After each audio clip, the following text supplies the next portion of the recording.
Friends, इस video में बात करने वाला हूँ आसाम राइफल के रेडियो ऑपरेटर से जो कैंडिडेट फॉर्म फिलअप किए हैं तो उनके लिए ट्रेड क्वेश्चंस लेके आया हूँ। इससे पहले एक वीडियो बना चुका हूँ पार्ट 1, ये वीडियो पार्ट 2 होने वाला है।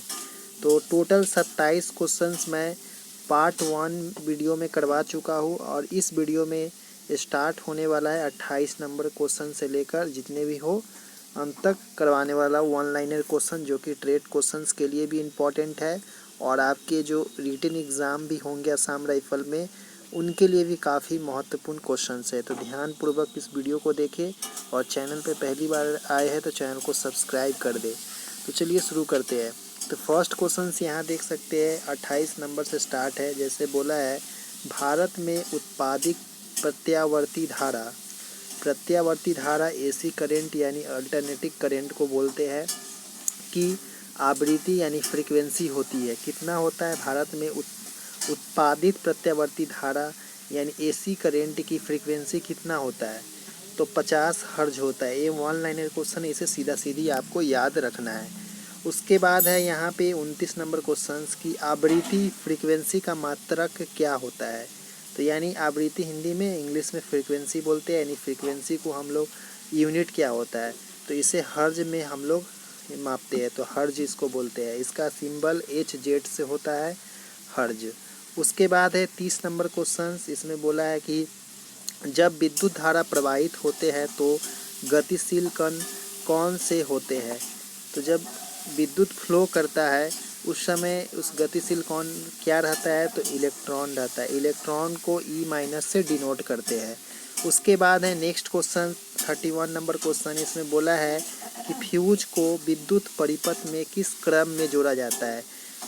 जो हम लोग का घर में सर्किट वगैरह होता है तो फ्यूज को किस श्रेणी में जोड़ा जाता है? तो यहाँ पे श्रेणी क्रम में जोड़ा जाता है, यानी सीरीज में जोड़ा जाता है। ठीक है। उसके बाद नेक्स्ट क्वेश्चन है यहाँ पे 32 नंबर क्वेश्चन। इसमें बोला है कि विद्युत फ्यूज विद्युत धारा के किस सिद्धांत पर कार्य करता है? जो विद्युत फ्यूज होता है वो विद्युत धारा के किस सिद्धांत पे कार्य करता है? यानी इलेक्ट्रिक करंट के किस सिद्धांत पे कार्य करता है? तो ऊष्मीय प्रभाव पे काम करता है, यानी हीटिंग इफेक्ट पे कार्य करता है। तो ये तो क्वेश्चन हो गया। फिर नेक्स्ट देखिए, तो नेक्स्ट है 33 नंबर क्वेश्चन। इसे आपको मैं समझा देता हूँ। तो यहाँ पे नेक्स्ट 33 क्वेश्चन यहाँ पे बोला है कि विद्युत परिपथ की शक्ति है, यानी विद्युत परिपथ की शक्ति क्या है? तो P=VI इसका फार्मूला होता है। P को हम लोग शक्ति यानी पावर से डिनोट करते हैं, V को वोल्टेज को डिनोट करते हैं, I को विद्युत धारा से डिनोट करते हैं। ठीक है, इस तरह आपको याद रखना है। फार्मूला भी पूछा जा सकता है आपसे। उसके बाद नेक्स्ट है कि एक विद्युत बल्ब पर 220 ये वोल्टेज और या 100 वाट लिखा है तो इसके फिलामेंट पर प्रतिरोध होगा यानी रेजिस्टेंस कितना होगा? ये न्यूमेरिकल क्वेश्चंस है। इसे सॉल्व मैं इसमें किया हूँ, आपको मैं समझा देता हूँ। तो फर्स्ट में तो आपको पता होना चाहिए कि जो विभवांतर यानी V, वोल्टेज को विभवांतर बोलते हैं। तो वोल्टेज का वैल्यू 220 वोल्ट दिया है और P का वैल्यू 100 वाट दिया है, 100 वाट दिया है यानी शक्ति का। तो दो वैल्यू दिया है। यहाँ पे पूछा है रेजिस्टेंस यानी R का वैल्यू पूछा है। इसके बाद आपको फार्मूला याद होना चाहिए, जैसे कि एक फार्मूला है P=VI यानी शक्ति, यानी P बराबर power equal to voltage into आपका करंट होता है, वो आपका फार्मूला। एंड सेकेंड फार्मूला है V=IR। तो ये दोनों फार्मूला का यूज़ करके हम लोग यहाँ पे रेजिस्टेंस का वैल्यू निकाल सकते हैं। जैसे कि फर्स्ट में IR, ये सेकेंड फार्मूला जो है V=IR, तो I इक्वल टू क्या हो जाएगा? V/R हो जाएगा। V/R को हम लोग फर्स्ट वाले फार्मूला जो देख रहे हैं P=VI, इसमें पुट करेंगे तो क्या हो जाएगा? P=V/R। तो P=V²/R। अब इसमें क्या करेंगे हम लोग कि P बराबर V²/R है, इसमें हम लोग वैल्यू पुट कर दिए। तो P का वैल्यू कितना है? 100 वाट बराबर V का वैल्यू कितना है? 220 वोल्ट। दो बार करके लिखेंगे, स्क्वायर में है बटे में R। फिर R को उस तरफ भेज देंगे, 100 को नीचे की तरफ ले आएंगे। उसके बाद यहाँ पे देख सकते हैं आप कि 0 0 2 कट गया। उसके बाद यहाँ पे आर का, यहाँ पे आपका 22 का जो स्क्वायर होता है 484, तो आर का वैल्यू कितना हो गया 484 ओम हो जाएगा। इसे इसका यूनिट ओम होता है रेजिस्टेंस का, प्रतिरोध का। तो यहाँ पे हो जाएगा ओम रेजिस्टेंस यानी 484 रेजिस्टेंस इसका वैल्यू आ जाएगा। तो आपसे इसका फॉर न्यूमेरिकल तो आपको एग्ज़ाम में पूछेंगे, पर ट्रेड में क्या हो सकता है कि आपसे इन सब फार्मूला का बेसिक कॉन्सेप्ट पूछा जा सकता है, इसलिए मैं इस न्यूमेरिकल को बता दिया। उसके बाद है नेक्स्ट क्वेश्चन देखते हैं। तो नेक्स्ट क्वेश्चन देख सकते हैं, यहाँ पे बोला है कि 1 वाट कितने जूल के बराबर होता है। तो 1 वाट कितने जूल के बराबर होता है, तो 3600 जूल के बराबर होता है। 3600 को हम लोग कैसे लिख सकते हैं, ऐसा भी आपको आ सकता है कि 3.6 इंटू 10⁻³ जूल, क्योंकि यहाँ पे 36 को 10 से भागा करेंगे तो मतलब 10 ऊपर भी एक ठो लिखना पड़ेगा, तो इसलिए ऑलरेडी 2 0 था, एक और 10 बढ़ गया यानी 3 0 हो गया। आपसे पूछा जा सकता है कि 1 किलोवाट इक्वल टू कितना जूल होता है। तो पहले तो हम लोग 1 वाट में हम लोग 3600 जूल पढ़े, तो 3600 होगा, उसमें हम लोग को किलो वाट बोला है, तो 1 किलो में 1000 का मात्र ग्राम होता है, तो इसलिए इसमें 1000 से गुना कर देंगे। तो यहाँ पे निकल के आएगा 3.6 इंटू 10⁻⁶, इसलिए आया क्योंकि 1000 में 3 0 है और 3600 में 2 0 है, तो 5 0 हो गया। और 36 को 10 से यहाँ पे भागा करेंगे तो ऊपर में भी 10 का गुना करना पड़ेगा। तो यहाँ पे ओवरऑल कितना आया 3.6 इंटू 10⁻⁶ आ गया।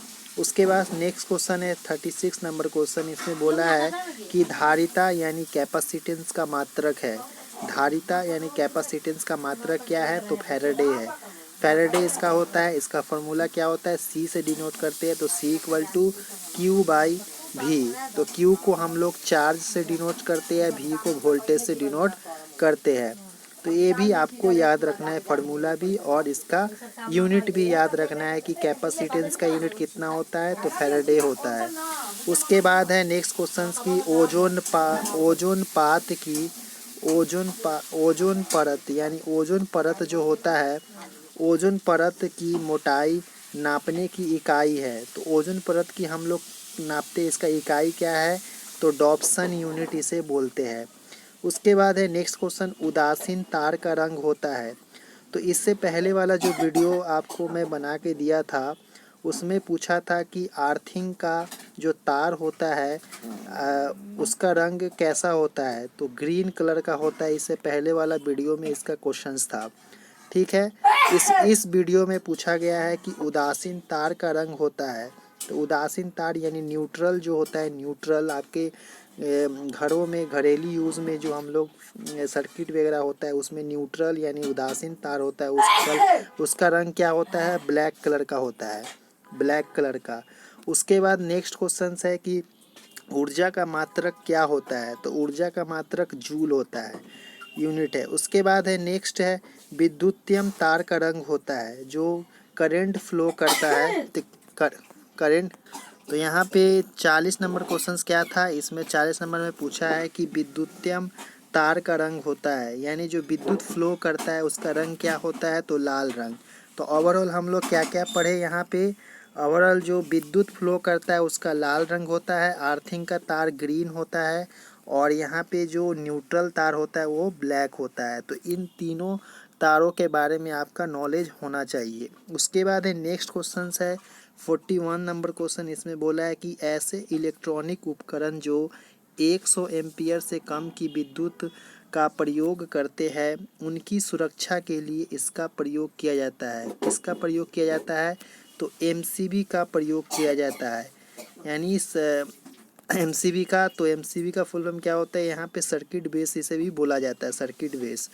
उसके बाद है नेक्स्ट क्वेश्चंस की, इसमें बोला है कि ज्योति तीव्रता यानी लुमिनस इंटेंसिटी का एसआई मात्रक क्या है, तो इसका कैंडेला है, कैंडेला।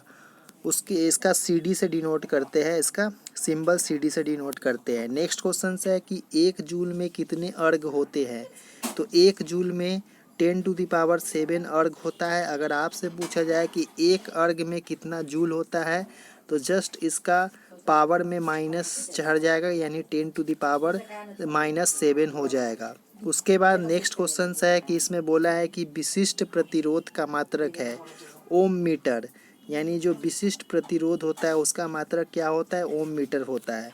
उसके बाद नेक्स्ट क्वेश्चन है कि 1 एम्पियर धारा 1 वोल्ट विभवांतर पर प्रतिरोध होते हैं, यानी P का वैल्यू पूछा है। तो P = VI होता है, यानी वोल्ट इंटू धारा। तो यहाँ पे आपका 1 × 1 कर देंगे तो 1 वाट निकल के आ जाएगा, यानी पावर का जो होता है यूनिट वाट होता है। उसके बाद है नेक्स्ट क्वेश्चंस देखें तो उसके बाद नेक्स्ट क्वेश्चंस देख सकते हैं यहाँ पे 46 नंबर क्वेश्चन। इसमें बोला है कि प्रतिरोध चालक का ऐसा गुणधर्म जो चालक में किसमें प्रवाह में अवरोध उत्पन्न करता है, तो इलेक्ट्रॉन हो जाएगा। बोला है कि प्रतिरोध चालक का ऐसा गुणधर्म जो चालक में किसके प्रवाह में अवरोध उत्पन्न करता है, तो इलेक्ट्रॉन के प्रवाह में अवरोध उत्पन्न करता है। उसके बाद नेक्स्ट क्वेश्चन है कि 2 विषम जातीय आवेश के बीच क्या होता है, तो यहाँ पे माइनस देखिए, एक कोई चिम्बुक ही हम लोग एक एग्जांपल लेते हैं। जो चिम्बुक होता है उसमें अगर दोनों का जो उसमें नॉर्थ पोल और साउथ पोल होता है, अगर साउथ को हम लोग एक संग चिम्बुक को लाते हैं तो वो रिपेल करता है, यानी वो आकर्षित नहीं होता है, ठीक है। उसके बाद अगर उसे हम लोग साउथ और नॉर्थ पोल में लाते हैं तो उसे अगर वो चिम्बुक आपस में चिपक जाता है। तो यहाँ पे उस क्वेश्चंस किस तरह का है, तो यहाँ पे क्वेश्चंस है कि 2 विषम जातीय आवेश के बीच क्या होता है। तो जैसे बैटरी का सेल में क्या रहता है, एक तरफ माइनस और एक तरफ प्लस रहता है, तो यहाँ पे आपस में क्या इनका अट्रैक्ट करवाया, जिधर माइनस और प्लस रहेगा ये आपस में आकर्षित होता है, यानी अट्रैक्ट होता है, ठीक है। से नेक्स्ट क्वेश्चन है इसका अपोजिट, जैसे 2 सजातीय आवेश के बीच क्या होता है। सजातीय मतलब समान गुणधर्म वाले, तो यहाँ पे प्लस प्लस अगर एक संग आ जाता है, तो यहाँ पे प्लस प्लस एक संग अगर आ जाता है तो क्या होता है, प्रतिकर्षित होता है, यानी रिपेल हो जाता है। तो आई होप कि आपको ये समझ में आ गया होगा। उसके बाद नेक्स्ट क्वेश्चन है कि यहाँ पे चालक तार की लंबाई बढ़ा देंगे तो प्रतिरोध में क्या फ़र्क पड़ेगा, तो यहाँ पे प्रतिरोध बढ़ जाएगा। अगर आपका प्रतिरोध यानी चालक तार की लंबाई अगर मोटापा मतलब उसे मोटा कर दिया जाएगा तो प्रतिरोध घट जाएगा, ये नियम है। तो इसका एक फार्मूला है R = लैम्डा L/A। अगर इसको लेंथ को बढ़ाते हैं तो आपस में इसमें चेंज होता है, ठीक है। उसके बाद नेक्स्ट क्वेश्चन है लास्ट क्वेश्चन की MHO रिले कौन सी ट्रांसमिशन लाइनों के लिए उपयुक्त है, तो एक्स्ट्रा हाई वोल्टेज और अल्ट्रा हाई वोल्टेज के लिए उपयुक्त है। तो ये कुछ क्वेश्चंस थे जो कि फर्स्ट वीडियो में एक बता चुका हूँ और ये सेकंड वीडियो था। इसके बाद अगर कोई और वीडियो आता है तो उसके ऊपर भी मैं बना दूंगा इस टॉपिक के ऊपर। तो चलिए नेक्स्ट वीडियो मिलते हैं। धन्यवाद देखने के लिए।